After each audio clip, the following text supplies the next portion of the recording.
온전한 삶을 향하여라는 말씀으로 우리가 계속해서 묵상해 오고 있는데요. 더 나은 이웃 세 번째 섹션입니다. 지난주에 낯선 이들과 함께 살아가기를 했는데 제가 집에 가서 좀 복기를 해보니까 너무 많은 내용이 33분에 들어가니까 이게 좀 바빴어요. 그래서 보충 설명을 하나 해야겠다 생각이 들어서 지난주에 말씀을 조금 한번 되뇌어보는 겸 함께 묵상해 볼 시간들이 좀 필요한 것 같습니다. 자, 지난주에 이런 적용을 해봤습니다. 낯선 자에게 다가서는 것 중요합니다. 그리고 예수님께서 그렇게 하셨죠. 그리고 성경의 본래 의미를 제대로 읽어내야 된다. 성경은 뭐 몇천 년 전에 쓰여졌던 말씀이니까 시대를 거쳐오면서 우리가 반드시 다시 한번 해석해야 되는 노력이 필요하다. 그런 말씀을 드렸어요. 근데 여기가 제가 시간이 없어서 빨리 지나갔습니다. 자, 그래서 이것을 설명을 좀 드리면 이게 미켈란젤로의 작품인데요. 모세를 그렸습니다. 모세를 조각했는데 이때의 작품들을 보면 모세의 머리에 뭐가 있어요? 지금 뿔이 있죠. 모세가 왜 머리에 뿔이 있을까요? 신기하지 않나요? 근데 이 당시에 그림을 그렸던 분들도 그렇고 조각하는 이 대가들도 모세의 머리 위에 뿔을 그렸어요. 그 이유가 뭐냐 하면 이게 이제 히브리어 성경입니다. 히브리 성경에 이렇게 네모 박스에 이제 들어간 단어가 뭐냐면 카란이라는 단어예요. 근데 이것을 이제 그 제롬이라는 신학자가 이 히브리 성경을 라틴어로 번역할 때 실수를 한 거예요. 그래서 라틴어 번역에 보면 보세요. 모세가 시내산에서 내려왔을 때 출애굽기 34장에 기록되어 있습니다. 거기에 보면 주님과 대화하는 동안에 자기 얼굴에 뿔이 돋은 것을 모르고 있었다. 근데 이 히브리어는 모음을 안 씁니다. 글을 쓸 때 그냥 자음만 씁니다. 그러니까 비슷한 이 발음이긴 하지만 자음은 동일해요. 근데 모음이 다른데 제롬이 이걸 잘 몰랐어요. 그래서 뿔을 돋은 것으로 해석을 했는데 원래 뜻이 뭐냐면 피부에 광채가 난다는 뜻이에요. 그러니까 이 제롬 신학자가 히브리어 말을 열심히 배우긴 했지만 이 뉘앙스를 잘 몰랐고 잘못 번역했어요. 오역을 했어요. 그러니까 이때는 이 성경만 있었거든요. 그러니까 미켈란젤로도 이 성경만 읽었어요. 그러니까 당연히 모세를 조각할 때는 어떻게 할까요? 모세 머리 위에 뿔을 달았어요. 자, 그런데 나중에 이제 마르틴 루터가 그 뿔이 아니야. 그건 얼굴에 광채가 난다는 뜻이야. 이 모세가 금식하고 80세 노인이 산에 올라갔다가 40일 만에 내려오는데 얼굴이 환하게 비치는 거예요. 그 은혜를 받아가지고. 근데 그걸 표현해야 되는데 실수로 머리에 뿔이 돋았다. 괴물을 만들어 버렸어요. 그러니까 이걸 가지고 뭐 사탄 숭배다 막 이런 신학이 나오기 시작한 거예요. 성경을 읽을 때 이런 일도 벌어질 수 있다는 거예요. 자, 그리고 요즘 저희들이 이제 속해 있는 이 장로교 안에 여성 안수 문제가 참 뜨겁습니다. 여성 안수. 여자에게 안수를 줘서 목회자, 목사를 삼아야 되느냐, 그렇지 않느냐, 이게 막 총회 때마다 큰 안건이에요. 근데 아직까지도 허락을 안 해요. 그 이유가 뭐냐? 고린도전서에 보면 여자는 교회에서 말없이 있어야 합니다. 여러분 여성분들 기분 나쁘지 않으세요? 그렇죠? 이것 때문에 교회 안에서 심지어는 고등학생 이상 되는 남성은 여성이 못 가르친다 이런 교회도 있어요. 이 말이 안 되는 이 시대의 적용이잖아요. 근데 왜 이렇게 됐나? 이 당시에는 교회에서 이 고린도전서가 쓰여질 당시에 교회에서 설교를 아람어로 했는데 이제 거기에 있던 헬라어 부인들은 그 언어를 못 알아먹어요. 그리고 공식 언어들을 쓸 때. 그러니까 설교를 들을 때 남편한테 여보 저건 뭐야? 지금 목사님 중요한 말을 하는 것 같은데 저건 무슨 뜻이야? 그러니까 이 예배 진행이 안 되는 거예요. 그러니까 집에 가서 여쭤보십시오. 집에 가서 물어보세요. 그 이야기를 한 건데 교회에선 절대로 말하지 마라. 앞으로 설교도 하지 마라. 이렇게 묶어버린 거예요. 그게 지금 수천 년 동안 이 교회 안에서 여성이 없으면 교회가 돌아갑니까? 주일학교 지금 여성 교사님들이 얼마나 많은데요, 그렇죠? 근데 이렇게 지금 성경이 우리에게 쓰여지고 있어요. 그러니까 성경을 시대에 맞게 잘 읽어야 된다는 거예요. 다른 큰 주제들은 제가 오늘 말하지 못하는데 다음에 또 기회가 있으면 꼭 말씀을 드리고 하도록 하겠습니다. 자, 갈라디아서 예수님 뭐라 그러셨어요? 그리스도 집안에는 유대인이나 이방인이나 자유인이나 종이나 남자나 여자나 뭐라고요? 차별이 없습니다. 이게 기독교예요. 이 당시에는 상상하지 못했던 일들이에요.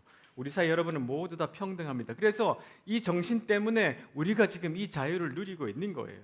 심지어 기독교를 믿지 않는 사람들도 이 전 세계에 서로의 평등과 존중이 일어나게 된 것은 바로 이 예수님 때문이다. 그렇게 인정하고 수긍하고 있습니다. 자, 이게 이제 지난주에 제가 여러분에게 좀 성경을 잘 읽어내야 우리가 잘 살 수 있다. 이 시대에 예수님을 믿는 사람으로서 그 말씀을 드렸고요. 자, 그래서 오늘 이제 더 나은 이웃의 마지막 5번째 말씀을 찾아왔어요. 이웃에 대한 우리의 책임. 5번째는 항상 우리에 대한 책임에 대해서 말씀을 나누고 있는데요. 자, 거기에 지금 보시면 이렇게 사람에 대한 이야기 5개, 공동체에 대한 5개, 더 나은 이웃에 대한 5개 말씀을 이렇게 쭉 이제 해왔습니다. 앞으로 10개 더 남아 있는데 아마 수련회 때 딱 맞춰서 끝나지 않을까 싶어요. 로마서에 보시면 하나님께로부터 오는 의는 예수 그리스도를 믿는 믿음을 통해 옵니다. 이 의를 믿는 사람이라면 누구에게나 주어지는 것이며 사람을 차별하지 않습니다. 모든 사람이 죄를 지어 하나님의 영광을 이룰 수 없게 되었습니다. 그런 사람이 그리스도 예수께서 주시는 속죄를 통해 하나님의 은혜로 의롭다는 판단을 받습니다. 그것은 하나님께서 거저 주시는 선물입니다. 이렇게 되어 있습니다. 여러분, 우리가 구원을 얻는다는 것이 우리의 노력으로 된다는 말씀입니까? 그렇지 않죠. 어떻게 해요? 온전한 하나님의 선물이다. 그렇게 말했죠. 은혜라는 말을 우리가 쓰잖아요. 은혜 받았습니다. 이런 말을 쓰는데 원래 은혜란 뜻이 공짜다 이런 뜻이에요. 선물이다 이런 뜻이에요. 그러니까 우리에게 값없이 주시는, 우리가 모든 사람이 죄를 지어서 하나님의 영광을 이루지 못하는 사람들, 나 같은 사람인데 하나님께서 우리를 의롭게 여기셨다는 거예요. 그것은 우리가 무엇을 잘해서가 아니라 우리를 불쌍히 여기셔서 우리에게 선물로 아들 예수를 주셔서 대신 우리를 구원해 주셨다는 것. 우리가 이 믿음 안에 있잖아요.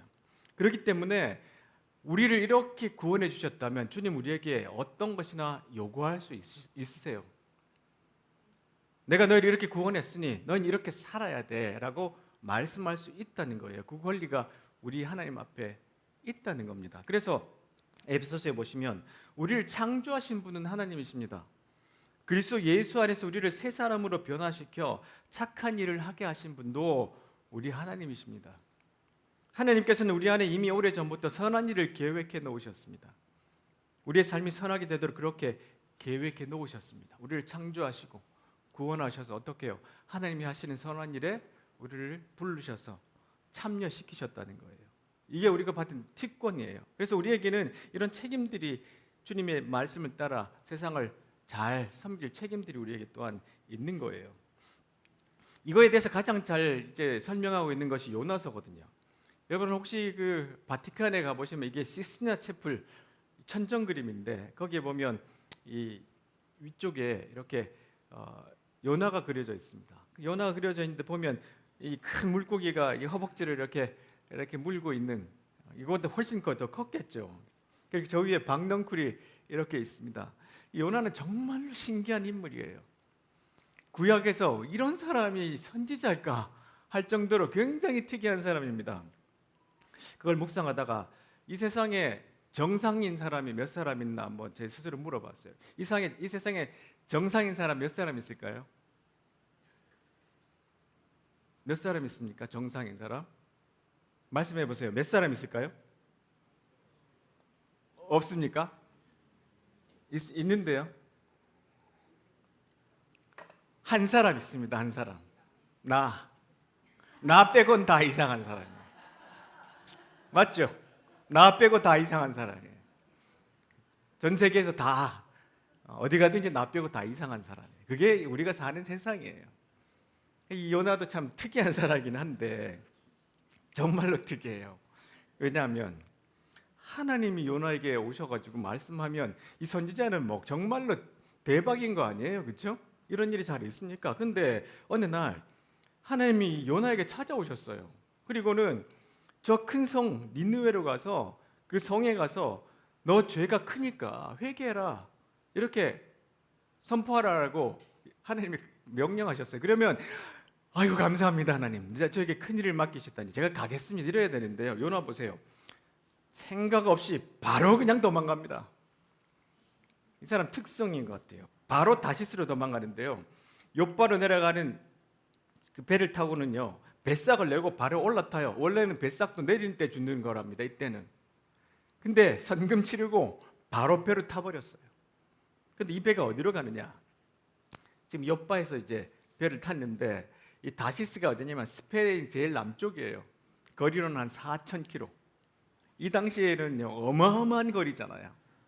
근데 지금 니느웨는 한 880km 가는데, 저 니느웨가 어디냐 하면 이 당시가 BC 한 800년대 경이에요. 그때 아수르라는 아주 잔인하고 강한 나라가 이스라엘을 엄청나게 침략하고 괴롭혔어요. 그러니까 하나님이 저 니느웨로 가라 그러니까 못 가겠는 거예요. 근데 그러면 명령이니까 아주 막 좀 듣는 척이라도 해야 될 텐데 요나는요 아주 결단력도 강해요. 바로 그냥 반대로 가버렸어요.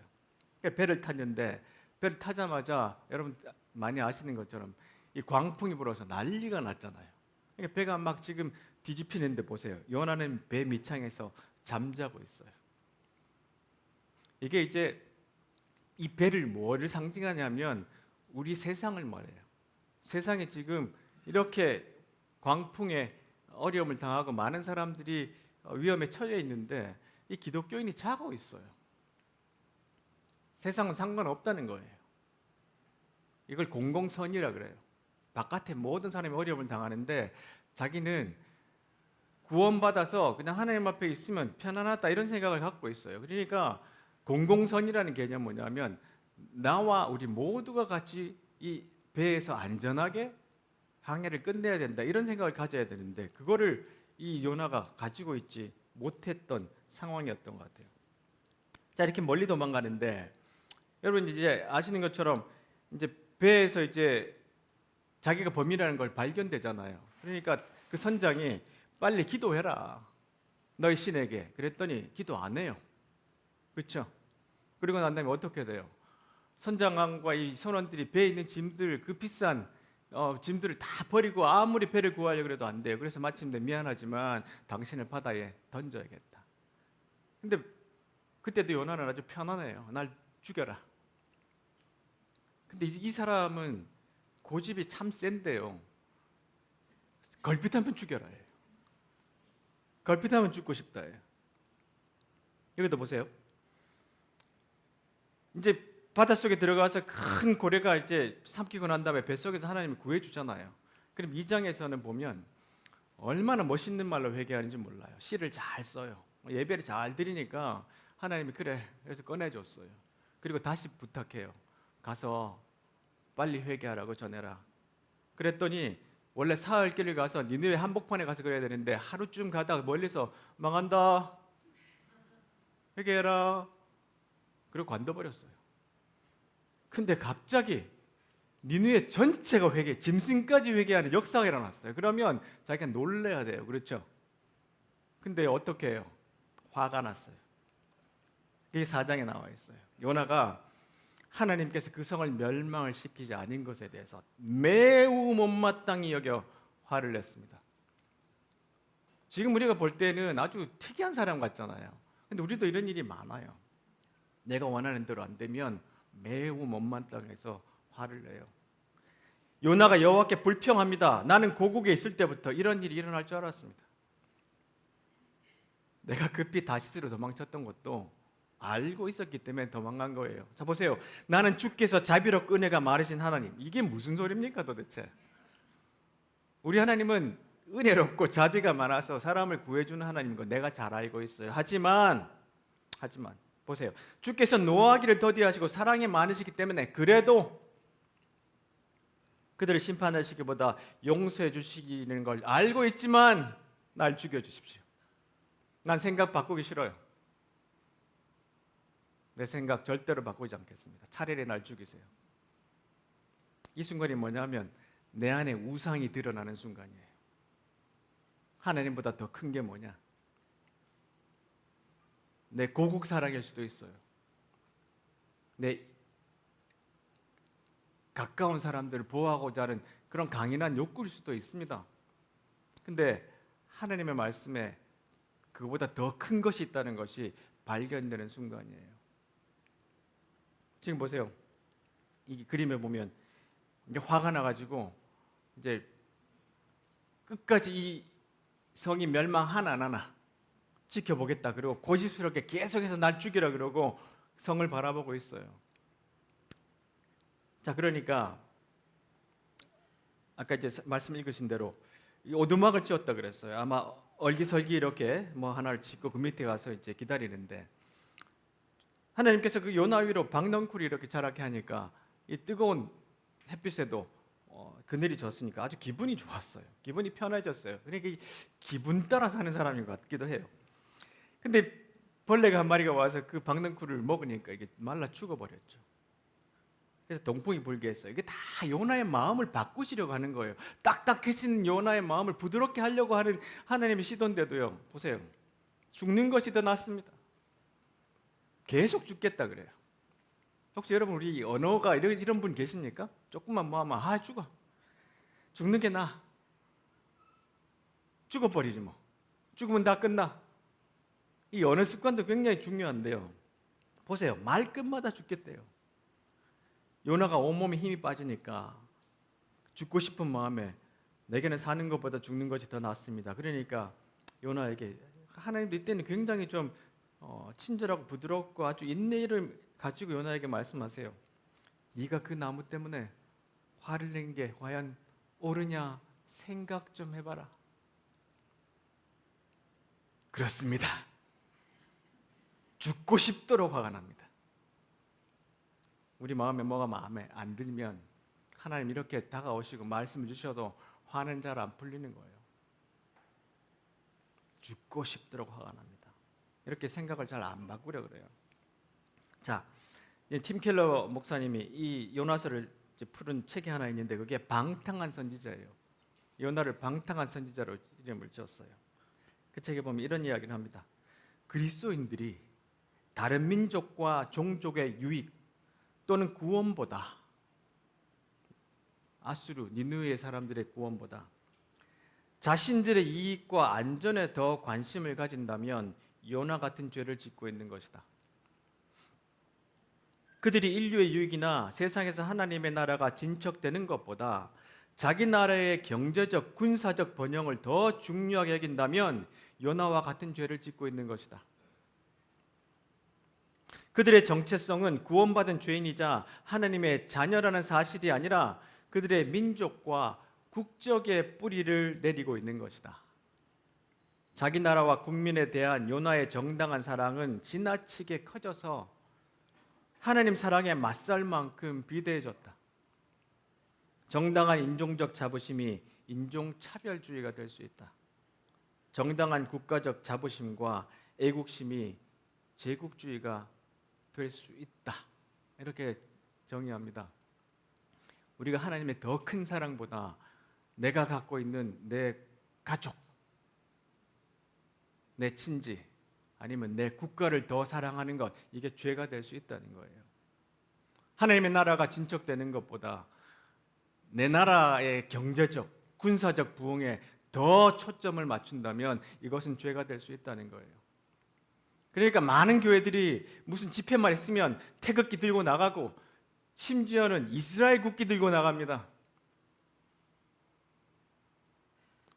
우리의 군사력을 더 키워서 저 북한이나 어디를 힘으로 제압해야 된다라고 계속 주장해요.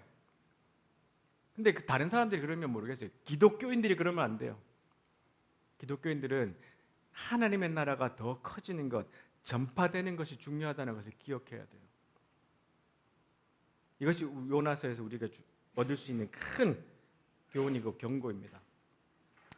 자, 사람을 안다는 것에서 데이비드 브룩스가 이런 말을 해요.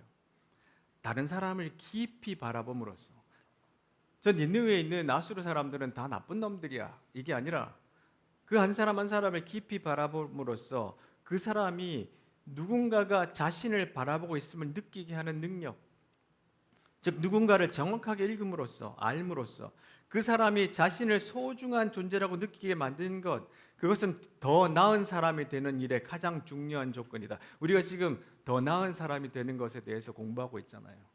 좀 더 나은 사람이 되는 것, 그리스도 안에서 좀 더 예수님 닮은 사람 되는 것, 그것에 대해서 말씀을 배우고 있잖아요. 더 나은 사람이 되는 가장 중요한 조건이 뭐냐면 다른 사람을 좀 더 관심 있게 깊게 보는 거예요.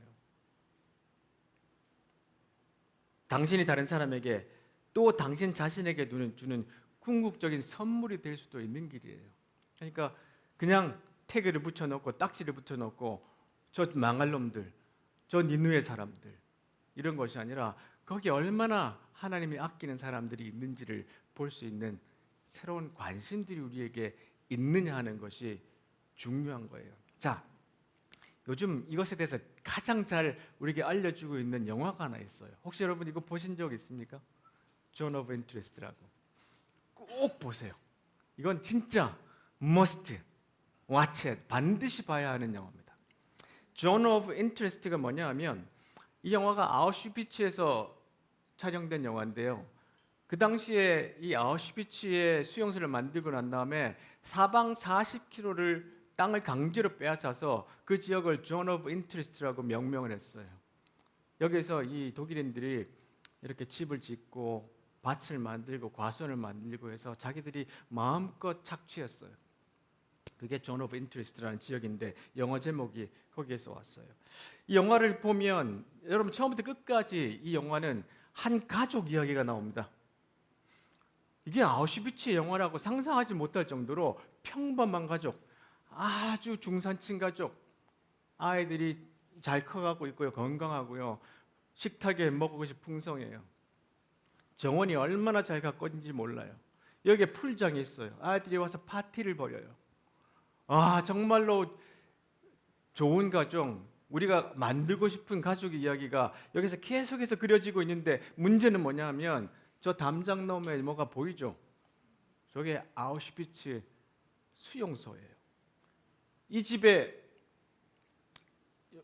이 주인이, 이분이 여주인이고 이 회스 중량이라는 사람이 누구냐 하면 이 집의 가장인데 아우슈비츠 사령관이에요. 이 영화는 계속해서 이 가정이 그냥 아주 평범하게 잘 먹고 잘 입고 이런 영화 사건만 보여줘요. 하나도 유대인이 나오거나 한 명의 유대인 나오거나 유대인의 참상이 그려지지 않아요. 근데 가끔씩 저 아름다운 가정이 배경으로 비명 소리가 뒤에서 소리가 나고 갑자기 총탄 소리가 막 들려오기도 하고, 그리고 이거 화창한 이 날이죠. 가끔씩 시가를 피우는데 저희가 시가를 필 때 저 굴뚝에서 검은 연기가 막 쏟아져 나와요. 그게 뭐냐면 이 중령이 지금 유태인들 태우고 있는 장면이에요. 뒤에서는 계속해서 그냥 비명 소리가 왔다 갔다. 이 영화가 어마어마하게 많은 칭찬을 받고 많은 상을 받았거든요. 이 조나선 글레이저라는 사람이 영국 이제 출신이고 유대인인데 감독이요. 이 영화를 아주 이렇게 평범한 가정을 그리면서 어떤 평론가가 이런 말을 했어요. 천국을 보여주면서 지옥을 상상하게 해주는 영화. 여기 보면 이분이 이제 부인인데 하인들이 가져온 옷을 막 골라 입어요. 저기 모피코트를 하나 들고 왔죠. 어디서 온 옷이게요? 수용소에서 온 거예요. 유대인들 수용소에서 태우기 전에 빼앗은 옷을 챙겨갖고 이 집에 갖다 준 거예요. 근데 그런 설명 하나도 없어요. 근데 우리 관객들은 알죠. 저 옷이 어디서 온 건지. 저 여자가 주머니에 손을 딱 넣으니까 좋은 립스틱이 하나 나와요. 그걸 꺼내서 막 발라요. 이걸 보는 순간 너무너무 불쾌하죠. 이 여자는요, 이 자기의 가정을 지키기 위해서 온갖 노력을 다합니다. 자기의 천국을 그대로 지켜내기 위해서. 존 오브 인트리스트예요. 자기 지역만, 내 가정만 지키겠다고 하는데. 근데 그걸 보는 순간 되게 마음이 불편해져요. 불편해지고 막 어려워지는데, 근데 문제는 뭐냐 하면 이게 옛날 이야기가 아니잖아요. 지금 현재 벌어지고 있는 일이에요. 나만 편하고 나만 잘 먹고 내 가족만 괜찮으면 괜찮다고 눈을 가려버리는 고발의 영화예요. 끝나고 나면 굉장히 힘들어요. 끝나고 영화 6분 동안, 영화 딱 끝나면 그냥 이렇게 크레딧이 올라가고 끝나야 되잖아요. 6분 동안 비명소리만 나와요. 깜깜하게. 꼭 영화관에서 보셔야 돼요. 이게 요나서를 한번 극대화시킨 영화 아닌가 이런 생각이 들어요. 이 영화를 보다 보면 이 사람이 생각나요. 이 사람이 누구냐면 아이히만이라는 사람이에요. 아돌프 아이히만. 이 사람이 누구냐면 아우슈비츠 전체를 다 운영했던 책임자였어요. 1960년도에 이 사람이 아르헨티나에 숨어 있다가 이 이스라엘 경찰에 잡혔어요. 그래서 예루살렘으로 이송돼서 1961년에 재판을 받습니다. 이 재판을 받을 때 유명한 유대계 출신 철학자 여성 안나 아렌트가 여기에 가서 보고서를 씁니다.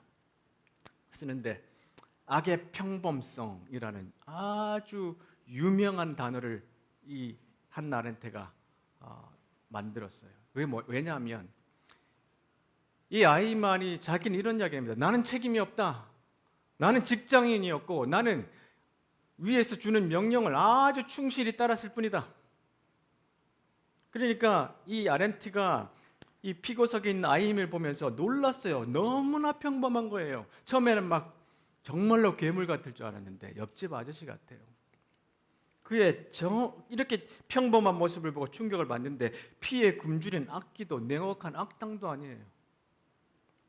우리 주변 어디서나 볼 수 있는 중년 남성이었다. 여기에 충격을 먹은 거예요. 아이만은 특별한 인간이 아니었고 어떤 이념의 광분에 있었지도 않고 스스로 생각하기를 포기했을 뿐이에요. 아이만은 나는 명령에 따랐을 뿐이다. 나는 명령에 따랐을 뿐이다. 이 말만 했대요. 비록 그 내용이 수백만의 죄 없는 사람을 사륙하는 것이라도 자신이 저지른 일과 자신의 책임을 연결짓지 못한 채 사람 좋은 웃음을 짓고 있는 아이히만에게서 아렌트는 악의 평범성이라는 개념을 이끌어냈어요. 우리가 얼마나 그럴 수 있는 사람인지.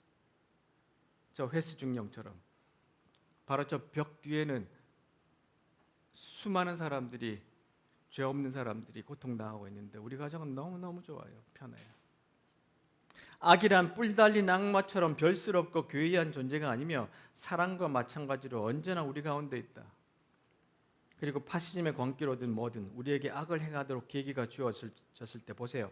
그것을 멈추게 할 방법은 뭐라고요? 생각하는 거예요. 생각하는 거. 만약에 아이만도 회수중령도 생각했다면, 요나도 생각했다면 다른 행동을 할 수 있었을 거라는 말씀이에요. 질문 빈곤 사회에서 강남준 교수가 이런 말을 합니다. 성찰하지 않는 삶은 사회 가치가 없다. 이게 누가 했나 말은 소크라테스가 한 말이에요. 자신의 삶을 조명하고 음미하고 검증하는 의미에서 성찰하는 삶이란 무엇인가? 우리 모두에게는 한 번의 인생만 주어지는데 그 누구도 나의 삶을 대신할 수 없다. 그런데 많은 사람들이 이 사실을 잊어버리곤 하는데 하나뿐인 나의 삶을 소중하게 여기고 가꾸고 보다 의미롭게 만들어가기 위해 노력하고 성찰하지 않는 삶은 살 가치가 없다고 소크라테스가 강조한다. 인간은 그 누구도 고립된 섬에 살지 않는다. 그렇기에 살아감이란 언제나 함께 살아감이다. 성찰하는 것이란 나의 삶만이 아니라 타자들, 다른 사람들, 그리고 우리가 몸담은 사회와 세계에 대하여 성찰해야 함을 의미한다. 나, 이웃, 타자, 세계는 각기 구분된다. 그럼에도 불구하고 완전히 분리하는 것은 불가능하다. 얽히고 설킨 관계망이기 때문에 성찰하는 삶은 나와 나의 관계, 나와 이웃, 타자와의 관계, 그리고 세계와의 관계로서의 의미를 보게 한다. 그러니까 우리 혼자 살아갈 수 없어요. 이 배가 다 가라앉아요. 그러니까 나와 이웃과의 관계를 잘 성찰하는 삶이 필요해요. 내 가족은 괜찮아. 근데 저 바깥은 지금 풍랑 안에 고통받는 사람들이 많다는 거예요. 그 책임을 누가 우리에게 받았냐? 바로 그리스도인들이 받았어요.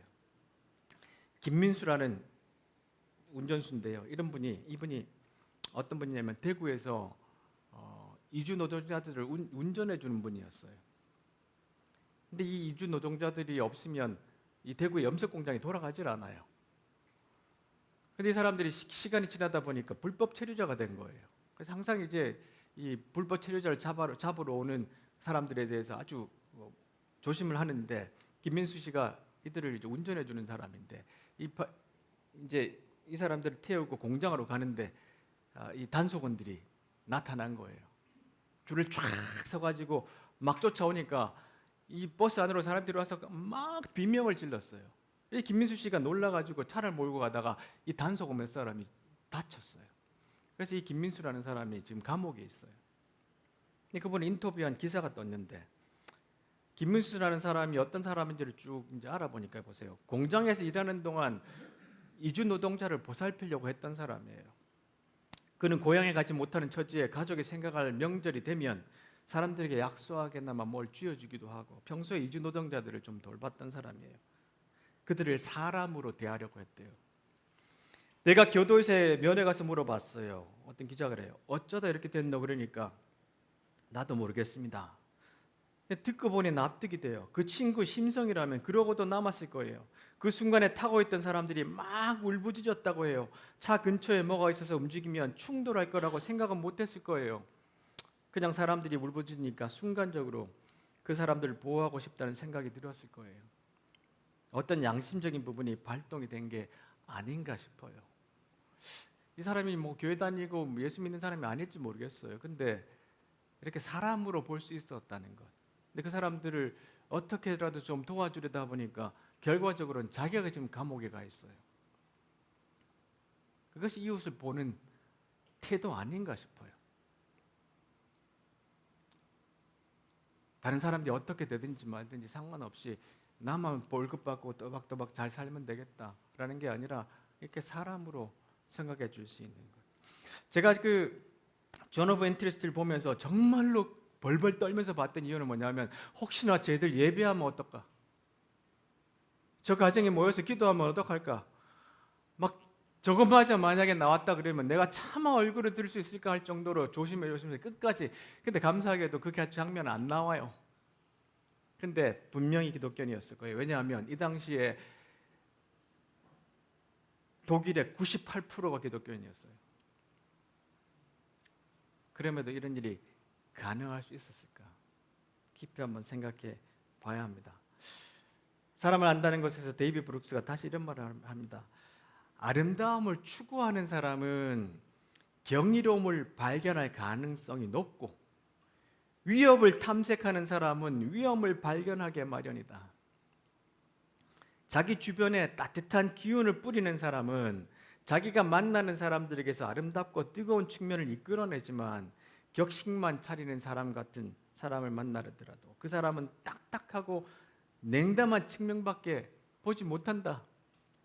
정신과 의사가 이런 말을 했습니다. 관심은 도덕적인 행동이다. 그것은 사물이 지닌 어떤 측면을 강조하여 이 세상에 존재하게 만든다라고 썼다. 삶의 질은 우리가 세상에 투사하는 관심의 질에 따라서 상당히 달라진다. 그러니까 우리가 이런 김민수 같은 분처럼 이런 노동자들에게도 관심을 보낸다면 세상은 좀 달라지겠죠. 요나에게 하나님 이런 말씀하세요. 네가 심지도 않고 가꾸지도 않았으며 밤새 나타났다가 이튿날 죽고만 그 나무. 사실 우리가 받아 누리고 사는 것들이 거의 다 이런 거예요. 그것을 그렇게 아끼는데 하물며 옳고 그름을 가릴 줄 모르는 사람이 12만 명도 넘게 살고 있는 이 도시에, 짐승들도 수많이 사는 이 도시에 저 큰 성 니느웨를 내가 아끼지 않을 수 있겠느냐? 하나님이 그 사랑을 보여주면서 요나에게 그 마음을 바꾸려 그래요. 근데 요나 어땠어요? 하나님은 자비로우신 분 압니다. 하나님은 사랑이 많으신 분 압니다. 그래도 난 안 바꿔요. 그냥 죽여주세요. 혹시 우리의 태도가 만약에 그렇다면 우리는 우상을 섬기는 거지 하나님을 섬기는 것이 아닐 수 있습니다. 이것에 대해서 말씀을 이제 5번째 하고 마치는데요. 여러분이 그 5번의 말씀에서 어떤 것들을 배우셨는지 잘 모르겠습니다. 저도 많이 깨달았어요. 무엇이 성공인가? 랄프 waldo 에머슨이라는 시인이 이런 이야기를 합니다. 자주 그리고 많이 웃는 것, 현명한 이에게 존경을 받고 아이들에게서 사랑을 받는 것, 정직한 비평가의 찬사를 듣고 친구의 배반을 참아내는 것, 아름다움을 식별할 줄 알며 다른 사람에게서 최선의 것을 발견하는 것, 건강한 아이를 낳든 한 떼기의 정원을 가꾸든 사회 환경을 개선하든 자기가 태어나기 전보다 세상을 조금이라도 살기 좋은 곳으로 만들어 놓고 떠나는 것, 자신이 한때 이곳에 살았음으로 해서 단 한 사람의 인생이라도 행복해지는 것, 이것이 진정한 성공이다. 기도하겠습니다.